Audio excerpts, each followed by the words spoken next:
ಮಹಿಳಾ IPS ಅಧಿಕಾರಿಗೆ trainee IPS ಅಧಿಕಾರಿ ಕಿರುಕುಳವನ್ನು ಕೊಟ್ರ ಅನ್ನುವ ಒಂದು ಪ್ರಶ್ನೆ ಈಗ ಮೂಡ್ತಾ ಇದೆ. ನ್ಯಾಷನಲ್ ಪೊಲೀಸ್ ಟ್ರೈನಿಂಗ್ ಅಕಾಡೆಮಿಯಲ್ಲಿ ಕಿರುಕುಳವನ್ನು ಕೊಟ್ಟಿರುವಂತಹ ಆರೋಪ ಕೇಳಿ ಬರ್ತಾ ಇದೆ.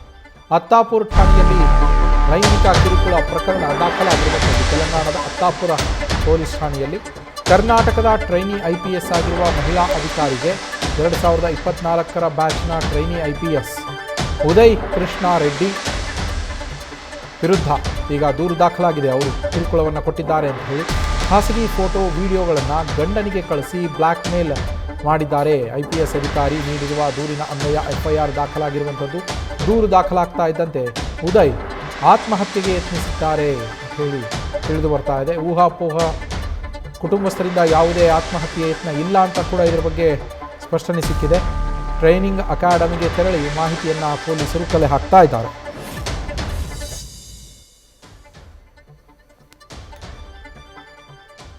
ಟ್ರೈನಿ IPS ಅಧಿಕಾರಿ ಉದಯ್ ರೆಡ್ಡಿ ವಿರುದ್ಧ ಈ ಒಂದು ಕಿರುಕುಳದ ಆರೋಪ ಕೇಳಿಬಂದಿದೆ. ಮಹಿಳಾ IPS ಅಧಿಕಾರಿಗೆ ಕಿರುಕುಳವನ್ನು ನೀಡಿದ್ದಾರೆ ಈ ಟ್ರೈನಿ IPS ಅಧಿಕಾರಿ ಅಂತ ಹೇಳಿ. ಇಬ್ಬರು ಕೂಡ ಟ್ರೈನಿಗಳಾಗಿರ್ತಾರೆ. 2024ರ ಬ್ಯಾಚ್ನ ಟ್ರೈನಿ IPS ಉದಯ್ ಕೃಷ್ಣ ರೆಡ್ಡಿ ಅವರ ವಿರುದ್ಧ ಈಗ ಕರ್ನಾಟಕದ ಟ್ರೈನಿ IPS ಆಗಿರುವಂತಹ ಮಹಿಳಾ ಅಧಿಕಾರಿ ದೂರನ್ನು ದಾಖಲಿಸಿರುವಂಥದ್ದು. ದೂರು ದಾಖಲಾಗ್ತಾ ಇದ್ದಂತೆಯೇ ಈ ಉದಯ್ ರೆಡ್ಡಿ ಏನಿದ್ದಾರೆ ಅವರು ಆತ್ಮಹತ್ಯೆಗೆ ಯತ್ನಿಸಿದ್ದಾರೆ ಎನ್ನುವ ವದಂತಿಗಳು ಹರಡಿದ್ವು. ಆದರೆ ಅದೆಲ್ಲವೂ ಊಹಾಪೋಹ, ಆ ಥರದ ಯಾವುದೇ ಯತ್ನವನ್ನು ಅವರು ಮಾಡಿಲ್ಲ ಅಂಥೇಳಿ ಕುಟುಂಬಸ್ಥರು ಸ್ಪಷ್ಟನೆಯನ್ನು ಕೊಟ್ಟಿದ್ದಾರೆ. ಟ್ರೈನಿಂಗ್ ಅಕಾಡೆಮಿಗೆ ಸದ್ಯ ಪೊಲೀಸರು ತೆರಳಿ ಮಾಹಿತಿಯನ್ನು ಕಲೆ ಹಾಕಿರುವಂಥದ್ದು. ಮಹಿಳಾ ಅಧಿಕಾರಿಯ ಖಾಸಗಿ ಫೋಟೋ ಮತ್ತು ವಿಡಿಯೋಗಳನ್ನು ಆಕೆಯ ಗಂಡನಿಗೆ ಕಳಿಸಿ ಈ ಉದಯ್ ರೆಡ್ಡಿ ಬ್ಲ್ಯಾಕ್ ಮೇಲನ್ನು ಮಾಡಿದ್ದಾರೆ ಅಂಥೇಳಿ ಆರೋಪ ಮಾಡಲಾಗ್ತಾ ಇದೆ. ಕರ್ನಾಟಕದ ಟ್ರೈನಿ IPS ಆಗಿರುವಂತಹ ಸಂತ್ರಸ್ತ ಮಹಿಳಾ ಅಧಿಕಾರಿಗೆ ಕಿರುಕುಳವನ್ನು ನೀಡಿದ್ದಾರೆ. ಖಾಸಗಿ ಫೋಟೋ ಹಾಗೆ ವಿಡಿಯೋಗಳನ್ನು ಆಕೆಯ ಗಂಡನಿಗೆ ಕಳಿಸಿ ಬ್ಲ್ಯಾಕ್ ಮೇಲ್ ಮಾಡಿದ್ದಾರೆ ಅನ್ನುವ ಆರೋಪ. ಮಹಿಳಾ ಅಧಿಕಾರಿಯನ್ನು ಟ್ರೈನಿಂಗ್ ಅಕಾಡೆಮಿಯಲ್ಲಿ ಕೆಳೆದಾಡಿ ಹಲ್ಲೆ ಮಾಡಿ ಧಮಕಿಯನ್ನು ಕೂಡ ಹಾಕಿದ್ದಾರೆ ಅಂತ ಹೇಳಲಾಗ್ತಾ ಇದೆ. ಜೂನ್ 23ರಿಂದ ವಾಟ್ಸಾಪ್ನಲ್ಲಿ ಅಶ್ಲೀಲ ಸಂದೇಶಗಳನ್ನು ಕಳುಹಿಸುವ ಮೂಲಕ ಕಿರುಕುಳವನ್ನು ಕೊಡ್ತಾ ಇದ್ದರಂತೆ. ಜುಲೈ 9ನೇ ತಾರೀಕಿನಂದು ಮಹಿಳಾ ಅಧಿಕಾರಿಯ ಕತ್ತು ಹಿಸುಕಿ ಹಲ್ಲೆಯನ್ನು ಕೂಡ ನಡೆಸಿದ್ದಾರೆ ಎನ್ನುವ ಆರೋಪ ಇದೆ. ಜುಲೈ 10ನೇ ತಾರೀಕು ಪೊಲೀಸ್ ಠಾಣೆಗೆ ಆ ಮಹಿಳಾ ಟ್ರೈನಿ ಅಧಿಕಾರಿ ಏನಿದ್ದಾರೆ ಅವರು ಲಿಖಿತ ದೂರನ್ನು ನೀಡಿದ್ದಾರೆ.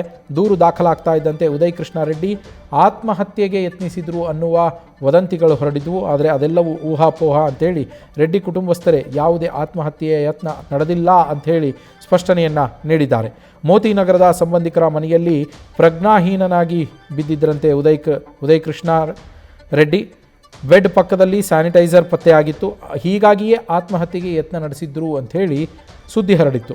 ದೇಹದಲ್ಲಿ ಯಾವುದೇ ರೀತಿಯ ವಿಷಕಾರಿ ಅಂಶಗಳು ಪತ್ತೆಯಾಗಿಲ್ಲ, ಅವರು ಯಾವುದೇ ವಿಷಕಾರಿ ಅಂಶವನ್ನು ಸೇವಿಸಿಲ್ಲ ಅನ್ನೋದು ವೈದ್ಯರು ದೃಢಪಡಿಸಿದ್ದಾರೆ. ಸದ್ಯ ಖಾಸಗಿ ಆಸ್ಪತ್ರೆಯಲ್ಲಿ IPS ಉದಯ್ ಕೃಷ್ಣ ರೆಡ್ಡಿಗೆ ಚಿಕಿತ್ಸೆಯನ್ನು ನೀಡಲಾಗ್ತಾ ಇದೆ. ಇನ್ನು ಈ ಉದಯ್ ಕೃಷ್ಣ ರೆಡ್ಡಿ ಯಾರು ಅನ್ನೋದನ್ನು ಗಮನಿಸ್ತಾ ಹೋಗೋದಾದರೆ 2024ನೇ ಬ್ಯಾಚ್ನ IPS ಅಧಿಕಾರಿ ಇವರು. ಕಡು ಬಡತನದ ಹಿನ್ನೆಲೆಯಿಂದ ಬಂದಿರುವಂತಹ ಅಧಿಕಾರಿ ಉದಯ್ ಮೂಲತಃ ಆಂಧ್ರದ ಪ್ರಕಾಶಂ ಜಿಲ್ಲೆ ಸಿಂಗಾರಕೊಂಡ ಗ್ರಾಮದವರು. ತೆಲುಗು ಮೀಡಿಯಂನಲ್ಲಿ ಓದಿ IPS ಅನ್ನು ಪಾಸ್ ಮಾಡಿದಂತಹ ಅಧಿಕಾರಿ. ತಂದೆ ವೃತ್ತಿಯಲ್ಲಿ ಲಾರಿ ಡ್ರೈವರ್, ಜೊತೆಗೆ ತಾಯಿ ಕೂಡ ಇಲ್ಲ ಇವರಿಗೆ. ತಾಯಿಯನ್ನು ಕೂಡ ಕಳೆದುಕೊಂಡಿರ್ತಾರೆ. ಚಿಕ್ಕ ವಯಸ್ಸಿನಿಂದಲೇ ಅಜ್ಜಿಯ ಆರೈಕೆಯಲ್ಲಿ ಬೆಳೆದಿದ್ದರು ಉದಯ್ ಕೃಷ್ಣ ರೆಡ್ಡಿ. ತಂದೆ ಕೂಡ ಪದವಿ ವ್ಯಾಸಂಗದ ವೇಳೆ ಮೃತಪಡ್ತಾರೆ. ಲಾರಿ ಡ್ರೈವರ್ ಆಗಿದ್ದರು, ಆದರೆ ಅವರು ಕೂಡ ಮೃತಪಡ್ತಾರೆ. ಮೊದಲ ಪ್ರಯತ್ನದಲ್ಲೇ ಪೊಲೀಸ್ ಕಾನ್ಸ್ಟೇಬಲ್ ಆಗಿ ಹುದ್ದೆಯನ್ನು ಗಿಟ್ಟಿಸ್ತಾರೆ ರೆಡ್ಡಿ. 2013ರಲ್ಲಿ ಪೊಲೀಸ್ ಕಾನ್ಸ್ಟೇಬಲ್ ಆಗಿ ಉದಯ್ ಆಯ್ಕೆಯಾಗ್ತಾರೆ. 2018ರವರೆಗೂ ಕೂಡ ಪೊಲೀಸ್ ಕಾನ್ಸ್ಟೇಬಲ್ ಆಗಿ ಕೆಲಸವನ್ನು ಕೂಡ ಉದಯ್ ಕೃಷ್ಣ ರೆಡ್ಡಿ ಮಾಡಿದ್ದಾರೆ. ಹಿರಿಯ ಅಧಿಕಾರಿ ಮಾಡಿದ ಅವಮಾನದಿಂದಾಗಿ IPS ಆಗುವ ಹಂಬಲ ಇವರಿಗೆ ಹೆಚ್ಚಾಗತ್ತೆ. 2018ರಲ್ಲಿ ಪೊಲೀಸ್ ಕಾನ್ಸ್ಟೇಬಲ್ ಹುದ್ದೆಗೆ ಉದಯ್ ರಾಜೀನಾಮೆಯನ್ನು ಕೊಡ್ತಾರೆ. IPS ಆಗುವ ಛಲ ಪ್ರತಿನಿತ್ಯ 12ರಿಂದ 14 ತಾಸುಗಳ ಕಾಲ ಅಧ್ಯಯನ ಮಾಡುವಂತೆ ಇವರಿಗೆ ಪ್ರೇರೇಪಿಸತ್ತೆ. 2019ರಿಂದ 2023ರವರೆಗೂ ಸತತ 4 ಬಾರಿ UPSC ಪರೀಕ್ಷೆಯನ್ನು ಇವರು ಬರೆಯುವಂಥದ್ದು. 2023ರ ಮೈನ್ಸ್ ಎಕ್ಸಾಮ್ನಲ್ಲಿ ಪಾಸ್ ಕೂಡ ಆಗ್ತಾರೆ, ತೇರ್ಗಡೆ ಆಗ್ತಾರೆ. 2024ನೇ ಬ್ಯಾಚ್ನಲ್ಲಿ 350ನೇ ರ್ಯಾಂಕನ್ನು ಪಡಿತಾರೆ.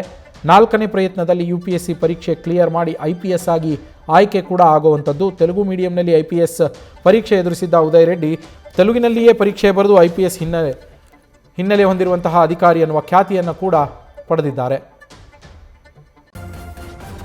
ನ್ಯೂಸ್ ಫಸ್ಟ್ ನಿರ್ಭೀತಿಯಿಂದ ನಿಮ್ಮ ಪರವಾಗಿ.